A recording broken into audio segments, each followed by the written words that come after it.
आखिर सनातन धर्म के पीछे क्यों विपक्ष के कई नेता आपको पड़े हुए नजर आ रहे हैं? अलग अलग बीमारियों के साथ तुलना करना, अब तो कुष्ठ रोग, उसके साथ साथ एचआईवी के साथ तुलना भी कर दी गई है। और ये सब नेता हमारे देश के राज्यों की बड़ी बड़ी पार्टियों के नेता हैं। तमिलनाडु से शुरू हुआ था सिलसिला, उसमें स्टालिन के बेटे पहले बोले थे, अब उनके एक बड़े पूर्व केंद्रीय मंत्री ए राजा बोल पड़े हैं। उसके बाद आप कर्नाटक में देख लीजिए, कांग्रेस पार्टी के नेता जिस किस्म से बात कर रहे हैं, और बिहार तक आते आते आपको इसमें आरजेडी के लोग भी दिखाई दी जाएंगे। लेकिन ये सब कुछ क्यों अचानक शुरू हुआ? हमारे साथ बात करने के लिए भारतीय जनता पार्टी के वरिष्ठ नेता रविशंकर प्रसाद जी जुड़ रहे हैं। सर, बहुत स्वागत है आपका इंडिया टीवी पर। कुछ ना समझ में आने वाली जैसी बात है ये कि क्यों कोई देश के और देश में 80% जो लोग जिस धर्म में आस्था रखते हैं उसको गाली देगा। देखिए, आज मैंने पटना में हूं, मैं अपने लोकसभा क्षेत्र में, वहां मैंने प्रेस किया था एक राष्ट्रीय स्तर की। मैंने ये सवाल सोनिया गांधी से पूछा, राहुल से पूछा, थोड़ा प्रियंका जी से ही पूछा, क्योंकि राहुल गांधी तो विदेश में है। क्या मुंबई में ये जो गठबंधन है, इसकी बैठक में हिंदू आस्था, हिंदू विचार, सनातन धर्म को निकृष्ट से निकृष्ट गाली देने की कोई सुपारी ली गई है क्या? क्या मतलब है इसका? ये बड़े गंभीर सवाल हैं। मतलब आप कुछ भी बोलेंगे, डेंगू है, मलेरिया है, दूसरे नेता बोल रहे हैं कि ये कोढ़ के समान है, एचआईवी एड्स है। एक साहब नाम तो परमेश्वर रखा पिता माता जी ने, वो हिंदू धर्म कहां से आया उसका सवाल पूछ रहे हैं। राष्ट्रीय अध्यक्ष के बेटे अनाप शनाप बोल रहे हैं। देखिए, आरंभ में सौरभ जी मुझे एक सवाल करना है, क्या किसी दूसरी आस्था के ईश्वर के बारे में इस तरह की घटिया बात ये कर सकते हैं? मैं फिर पूछ रहा हूं। सभी आस्थाओं का सम्मान हम करते हैं और यही भारत का संविधान है, धारा 25 में, freedom of conscience, freedom of religion. लेकिन फिर बड़ा सवाल है, जिस तरह से बेशर्मी भरी गालियां हिंदू आस्था, हिंदू विचार, हिंदुत्व के बारे में और सनातन धर्म के बारे में की जा रही हैं, क्या किसी दूसरी आस्था के ईश्वर के बारे में या उसके संकल्पों के बारे में इनकी हिम्मत है कुछ करने की? कर पाएंगे? यही है बड़े सवाल। आज थोड़ा मैं आपको इतिहास की बात करना चाहता हूं। करुणानिधि परिवार के लिए, वहां भी तो परिवार ही चलता है। करुणानिधि मुख्यमंत्री थे और उस समय राम सेतु का प्रकरण चल रहा था, तो उन्होंने एक विषय उठाया कि प्रभु राम किस इंजीनियरिंग कॉलेज में पढ़े थे कि राम सेतु बना दिया। बहुत ही घटिया बात थी। तो उस समय पार्टी का मुख्य प्रवक्ता था सौरभ जी। हमने एक सवाल किया कि करुणानिधि जी, क्या आप इस तरह की घटिया टिप्पणी किसी दूसरे धर्म की आस्था के बारे में कर सकते हैं और आपको करने दिया जाएगा? और दूसरा कि आप इंसान हैं तो आपके पिताजी होंगे, आपके परदादा होंगे, आपके परदादा होंगे, आपके छरदादा होंगे। तो आज मैं आपसे सवाल करूं कि आपके दादा के दादा के दादा के दादा के दादा किस स्कूल में पढ़े थे, आप मुझे बताइएगा। तो करुणानिधि कुछ देश को समझते थे, साहित्यकार थे, वो नेक्स्ट डे बैकआउट कर गए। लेकिन बेटे और पोते तो सवा शेर हैं। तो मुझे उनसे कुछ नहीं बात करनी है, मुझे सवाल सोनिया गांधी से पूछना है, क्यों खामोश है? मुझे सवाल राहुल गांधी और प्रियंका जी से पूछना है। पार्टी के तो राष्ट्रीय अध्यक्ष ने अपने बेटे के सामने सरेंडर कर दिया है। और तो और देखिए, जो बिहार के आरजेडी के अध्यक्ष हैं वो क्या कह रहे हैं, टीका लगाओ। टीका लगाने वालों ने देश को गुलाम बनाया। ये कितनी भद्दी गाली है। तो उनको बताया कि महामना मदन मोहन मालवीय तो सर पे टीका लगाते थे ना, जिन्होंने बीएचयू बनाया, कांग्रेस के अध्यक्ष थे, इतने बड़े वकील और नेता थे आजादी आंदोलन के। लोकमान्य तिलक ने जो पूरा गणेश वंदना शुरू की, गणपति बप्पा मौर्य आंदोलन, तो वो भी तो ईश्वर भक्त थे ना। महर्षि अरविंद इतने बड़े सन्यासी बने, वो भी तो बहुत बड़े क्रांतिकारी थे। उनके छोटे भाई को तो आजीवन कारावास मिला जी, आपको मालूम है, अंडमान निकोबार में। और तो रोज सोनिया गांधी की टीके के साथ फोटो, प्रियंका की फोटो, राहुल जी की बड़ी बड़े टीके के साथ फोटो। और तो और सौरभ बाबू, अभी कुछ दिन पहले लालू जी अपने पुत्र के साथ सिद्धि विनायक में माथा टेक रहे थे, टीका लगवा रहे थे। तो क्या कहा जाए इसका? सिर्फ वोट के लिए आप किसी सीमा तक नहीं जाएंगे। तो भाजपा की ओर से हमने स्पष्ट किया और आपके चैनल पर भी स्पष्ट कर रहा हूं, हिंदू आस्था और सनातन विचार का अपमान नहीं सहेगा हिंदुस्तान।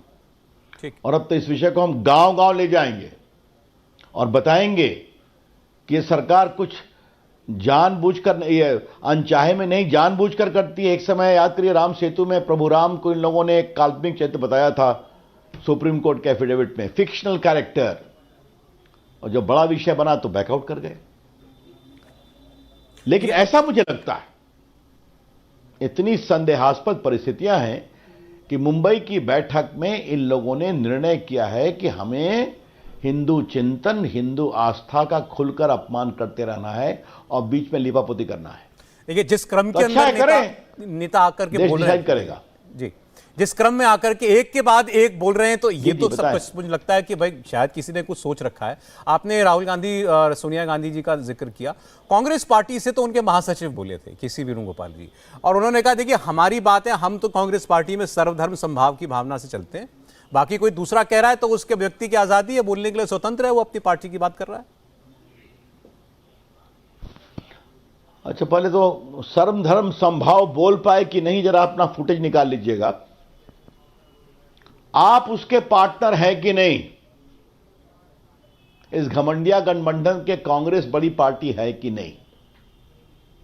इन्हीं के साथ राहुल गांधी मोहब्बत की दुकान खोलने निकले हैं और चले हैं देश को संभालने के लिए। आज सौरभ जी, चूंकि आपका चैनल महत्वपूर्ण है और आपका कार्यक्रम भी काफी देखा जाता है, थोड़ा देश के ज्ञान के लिए और थोड़ा सोनिया गांधी के ज्ञान के लिए मुझे कुछ चर्चा करना चाहता हूं कि लोग कहते हैं ना हम संविधान से चलेंगे, आजकल नया हम संविधान हमारा धर्म है। थोड़ा मैं संविधान की ओरिजिनल प्रति दिखाना चाहता हूं सोनिया जी, राहुल जी और प्रियंका जी को, जिस पर नेहरू जी का भी हस्ताक्षर है। ये उसकी ओरिजिनल प्रति है। देश के कानून मंत्री ग्रुप मैंने छपवाया था इसको, पहले बहुत बड़ी है, छोटा बनवाया था। यह चर्चा होगी कि भारत सदियों के बाद, गुलामी के बाद आजाद हो रहा है, तो क्या भारत के संविधान मूल कानून को ऐसे ही प्रस्तुत कर दिया जाए? तो क्या नेहरू जी, क्या राजेंद्र बाबू संविधान सभा के अध्यक्ष, क्या बी आर अम्बेडकर, सरदार पटेल, मौलाना आजाद, सबों ने सोचा कि भारत की सांस्कृतिक आध्यात्मिक विरासत को इसमें हम प्रस्तुत करेंगे? और कौन से चित्र हो गए, उन्होंने ही चुना। और नंदलाल बोस, जो फेमस पेंटर थे बंगाल के, गुरु गोविंद रविंद्रनाथ टैगोर गुरु के शिष्य थे, उनको कहा तुम रेखांकित करो। और देखिए, मैं 3-4 चित्र दिखाऊंगा, आप देखिए। मौलिक अधिकार, फंडामेंटल राइट चैप्टर के ऊपर क्या है? प्रभु राम, माता जानकी और लक्ष्मण के साथ श्रीलंका विजय के बाद अयोध्या लौट रहे हैं। सनातन। अब जो नीति निर्देशक तत्व है उस पर क्या तस्वीर है? मूल संविधान। प्रभु श्री कृष्ण महाभारत में अर्जुन को गीता का ज्ञान दे रहे हैं। तीसरा, आप तो इनको खुद ही पहचान लेंगे, जरा दीजिए, देखिए, है ना सौरभ बाबू? हनुमान जी, ये देखिए। और एक बात आपको और दिखा दूं, ये देखिए नटराज, जो प्रतिमा मंडपम के सामने लगी है जहां G20 की बैठक होगी। हाँ? इसमें गांधी जी हैं, सुभाष चंद्र बोस हैं, लक्ष्मीबाई हैं, शिवाजी हैं, गुरु गोविंद सिंह हैं, अकबर हैं। सौरभ बाबू, बाबर और औरंगजेब नहीं है। और अब देखिए, जो मैं आपको दिखाना चाहता हूं कि संविधान सभा के सभी सदस्यों ने हस्ताक्षर किया। सबसे ऊपर राजेंद्र प्रसाद जी हैं, अध्यक्ष थे, उसके नीचे जवाहरलाल नेहरू, देखिए। और नेक्स्ट पेज पर ये मौलाना आजाद, उनका दस्तखत था उर्दू में। और फिर देखिए वल्लभ भाई पटेल, और ये देखिए बी आर अम्बेडकर, और बाकी अन्य सभी सदस्यों का हस्ताक्षर है। सोनिया गांधी आपके दादा ससुर जी ने भारत के मूल संविधान में जगह दी थी प्रभु राम को, प्रभु कृष्ण को, हनुमान जी को, नटराज को। क्यों? और यह बात मैं ऐसे ही नहीं कह रहा हूं सौरभ जी, मुझे अच्छा लगेगा, इसको चर्चा कराइए अपने। ये पूरी लिस्ट ऑफ इलस्ट्रेशंस है, जितने चित्र हैं ये सब संविधान सभा के नेताओं ने तय किए थे और उनका रेखांकन है। जी बिल्कुल। अगर ये सनातन नहीं है तो क्या सनातन है, मुझे बताइए आप। तो ये लोग बात करें हम संविधान के विधान से चलेंगे, तो संविधान ये भी है ओरिजिनल संविधान, जिसमें भारत की विरासत, भारत की सांस्कृतिक एकता और भारत के आध्यात्मिक गौरव का यशोगान किया है। इसीलिए मोदी जी कहते हैं ना, विकास विरासत के साथ। तो कांग्रेस के मूल नेता विरासत को समझते थे, आज वाले भूल गए। हम तो पिछले कई दिनों से सवाल करना है आपके सामने। जी जी प्लीज सर बोलिए। एक खाली और सवाल, अगर आज संविधान बने, अगर मान लीजिए, और इन विरासत के आध्यात्मिक प्रतीकों को स्थान मिलेगा तो कितना बलवा होगा देश में। इंडिया गोइंग हिंदू वे। हाँ नहीं, वो तो खैर हालांकि पॉलिटिक्स, कांग्रेस के नेता, विपक्ष के नेता तो ये कहते हैं कि ये तो, वो तो ये कहते हैं कि आप लोग तो निकले ही हैं नया संविधान बनाने के लिए, जाने क्या कर देंगे। अरे भैया, नए संविधान तो आप अपनी बकबक बंद करिए। आप कहते हैं ना हम संविधान से बंधे हुए हैं, तो इससे बंधे हुए हैं कि नहीं? इन चित्रों का सम्मान करना आपका फर्ज है कि नहीं, जो भारत की संवैधानिक विरासत का अंग है? ये है बड़े सवाल। इसलिए फिर सवाल सोनिया गांधी से, जी, हिंदुओं का अपमान हो रहा है आपके गठबंधन के द्वारा, आपकी पार्टी के नेताओं के द्वारा, आप चुप क्यों हैं?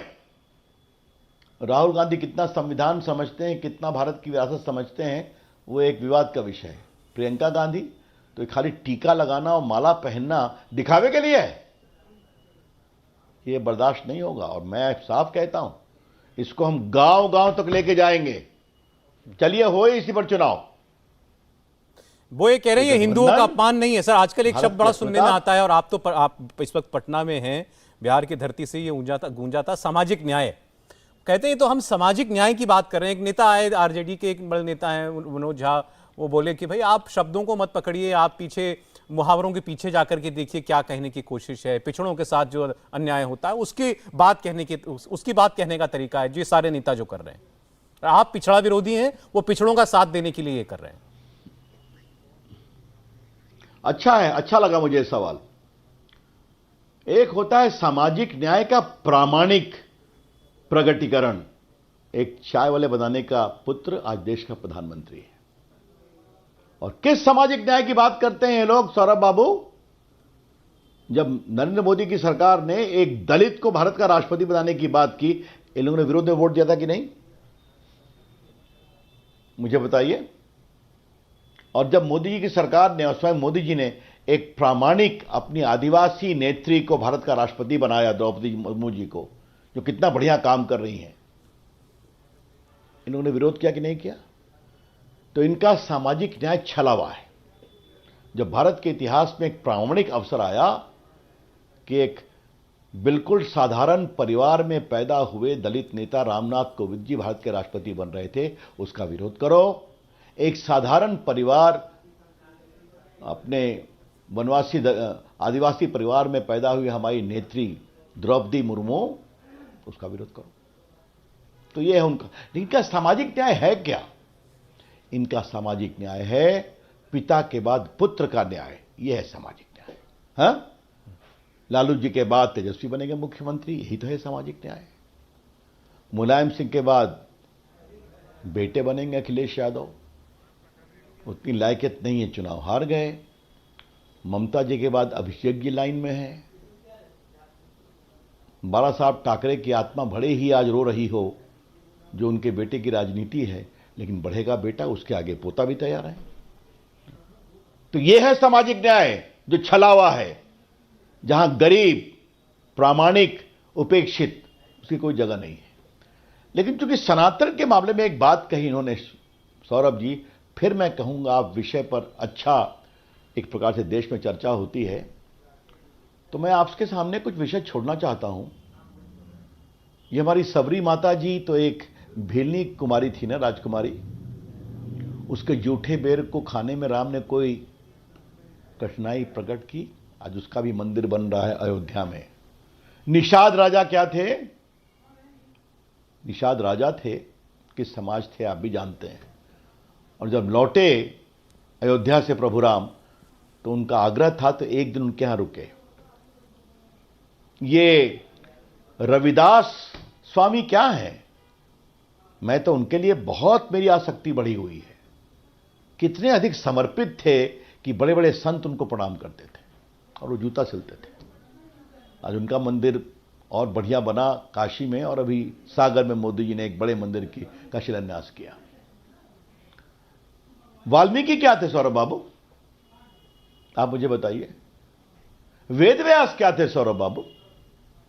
वेद व्यास की माता तो सत्यवती थी ना, लेकिन उनके माध्यम से जो निकला उसको गणेश जी ने लिखा।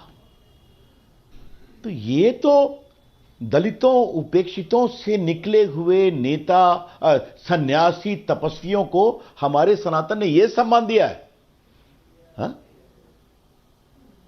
क्योंकि सनातन का मूल क्या है? हिंदू आस्था का मूल क्या है? अगर व्यक्ति में तपस्या है, व्यक्ति में समर्पण है, तो एक साधारण व्यक्ति भी देवत्व को प्राप्त करता है। यही तो है ना हिंदू आस्था का मूल मंत्र। इसीलिए कभी हम तलवार निकाल कर नहीं गए, इसलिए वसुधैव कुटुंबकम की बात करते हैं। यही सर्वे भवन्तु सुखिनः सर्वे सन्तु निरामय की बात करते हैं। तो ये तो आपने पूछा तो मैं उधर गया, लेकिन मेरा फिर सवाल है, सोनिया गांधी क्यों खामोश है? राहुल गांधी से क्या अपेक्षा की जाए? प्रियंका क्यों खामोश है? ये मंदिर जाना, टीका लगा के, माला पहन के, बड़ी बड़ी बातें करना, राहुल गांधी का गोत्र बताना, ये दिखावे के लिए है क्या? आपकी बात डांट नहीं सकते अपने सहयोगियों को? ये परमेश्वर महाशय का नाम परमेश्वर किसने रखा था सौरभ बाबू, जो गृह मंत्री हैं? परमेश्वर का मतलब समझते हैं वो? सोनिया जी ने भी चिट्ठी लिखी थी प्रधानमंत्री जी को, और उसमें उन्होंने हिंदुत्व का तो ये तो इन विषयों पर तो नहीं कुछ बोला, लेकिन अपने 9 बिंदु गिनाए थे कि हम इन पर पार्लियामेंट में चर्चा चाहते हैं। उसमें से एक था तुरंत जाति जनगणना कराइए। इस पर बहुत जोर है, राहुल गांधी भी इस पर बोलते हैं। ऐसा है, आजकल नीतीश कुमार उनके शिक्षक हो गए हैं। हाँ ठीक है, और लालू जी तो उनके विवाह की बात करते हैं। अब चलिए ना, एजेंडा अभी उसका तो जवाब माननीय प्रहलाद जी ने दे दिया है ना। जितने एजेंडा है सब पर बहस पिछले सत्र में हुई कि नहीं, मुझे बताइए तो आप। और जब जब माननीय अमित शाह जी जवाब देने उठे, प्रधानमंत्री जी उठे, तो लोग वॉकआउट करते हैं। यही तो इनका हाल है। और फिर आपके चैनल पर मैं आज आपको दोबारा स्मरण करा रहा हूं कि लोग बात करते हैं कि हमें बोलने नहीं दिया जाता। पिछले बजट सत्र में माननीय प्रधानमंत्री जी राज्यसभा में महामना राष्ट्रपति जी के अभिभाषण पर धन्यवाद देने के लिए खड़े हुए थे। इन्होंने 2 घंटा पीएम को बोलने नहीं दिया। 2 घंटा, याद है ना आपको? तो ये तो इनका स्तर है जी। और करते हैं बड़ी बड़ी बातें। लेकिन मैं फिर आ रहा हूं उसी मूल पर। सोनिया जी आप बार बार कहती हैं कि संविधान को कुचला जा रहा है, संविधान की मूल भावनाओं से छेड़छाड़ की जा रही है। तो सोनिया जी, आज मैं संविधान के मूल प्रति आपको फिर दिखा रहा हूं, जिस पर आपके दादा ससुर नेहरू जी का दस्तखत है, वल्लभ भाई पटेल का दस्तखत है, अबुल कलाम आजाद का दस्तखत है, डॉक्टर राजेंद्र प्रसाद का दस्तखत है, बी.आर. अम्बेडकर का दस्तखत है, देश के महान नेता। और उस समय क्या आपके सारी पार्टियों के प्रदेशों के नेता का भी दस्तखत है, जो बाद में मुख्यमंत्री बने, गोविंद वल्लभ पंत हो, बिहार के श्री बाबू हो, पट्टाभी सीतारमैया हो, वगैरह वगैरह। यह है भारत का संविधान। तो आप तो इसकी भावना से खिलवाड़ कर रहे हैं और सवाल हमसे पूछते हैं। बहुत दुर्भाग्यपूर्ण है। बहुत धन्यवाद रविशंकर जी आपके समय के लिए। जो प्रश्न आपने उठाए हैं जरूर इस पर हम जवाब लेने की कोशिश करेंगे। अब जवाब आता है या नहीं आता ये नहीं कहा जा सकता। बहुत शुक्रिया आपका। लेकिन सौरभ बाबू जवाब ही मत लीजिए, देश में बहस कराइए इस पर। बिल्कुल, बहुत धन्यवाद रविशंकर जी। इंडिया टीवी हर वक्त हर जगह डाउनलोड करने के लिए सर्च करें India TV news Google play store या ऐप स्टोर पर।